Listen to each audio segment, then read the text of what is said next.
Carissimi amici, un abbraccio dal sottoscritto Gianni Amendola a tutti i tifosi del Napoli, a tutti i napoletani nel mondo e naturalmente a tutti coloro che mi seguono con affetto e con simpatia sui miei siti.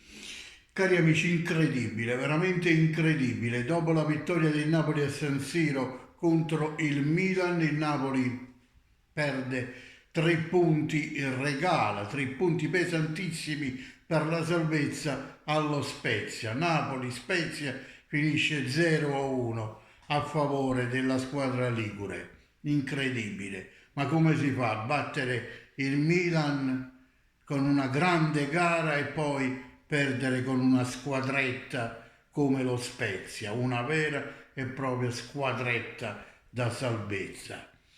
Cari amici, io che devo dire, sono come voi amareggiato, deluso, non so nemmeno più che cosa pensare di questa squadra perché è vero, gli infortuni, l'ho sempre sottolineato io, che il Napoli senza infortuni, a questo punto sarebbe stata dura, veramente, veramente dura per tutti. Sono stati proprio gli infortuni ad aprire questo campionato, gli infortuni del Napoli, come vi dicevo nello scorso video, perché altrimenti non ce ne sarebbe stato per nessuno. Almeno dopo le prime 10 partite di questo campionato il Napoli ha dato quella impressione, ma purtroppo anche gli infortuni fanno parte del gioco e quindi oggi il Napoli in formazione rimaneggiata come tante altre, questa gara l'approccia in modo sbagliato perché io ho visto proprio dai primi minuti un Napoli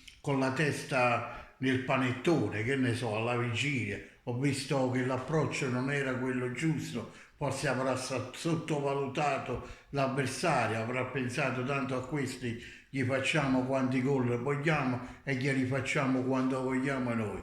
Non è andata così perché il calcio questo è mai sottovalutare l'avversario. È una palla vagante, è andata in rete e quindi ha dato i 3 punti per la salvezza a questo Spezia che è veramente una squadretta, quindi doppiamente brutta questa sconfitta proprio perché si perde contro una squadra che da qui alla fine lotterà per la salvezza.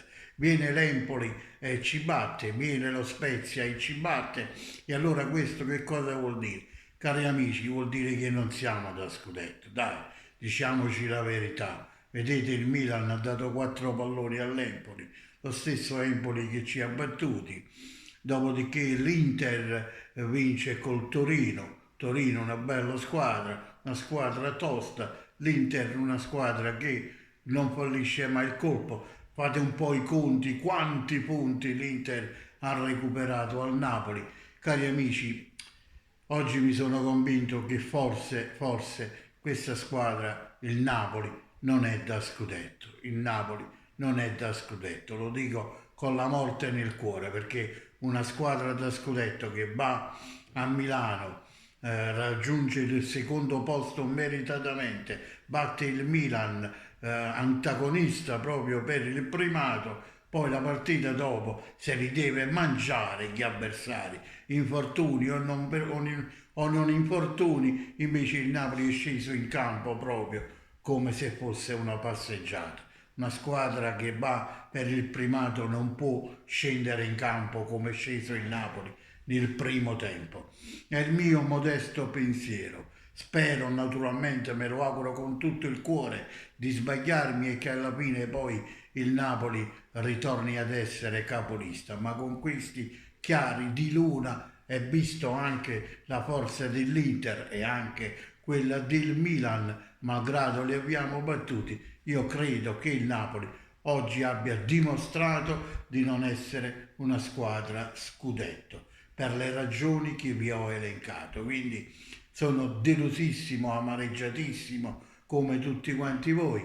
Non ci voleva questa sconfitta prima di Natale perché ci ha proprio completamente intossicato Natale e il panettone. Ma va bene, che dobbiamo dire? Purtroppo quando abbiamo goduto, siamo stati felici e oggi ci tocca tristezza e sconfitta. Ma comunque poi al di là di qualsiasi risultato, sempre e solo Forza Napoli, squadra e città.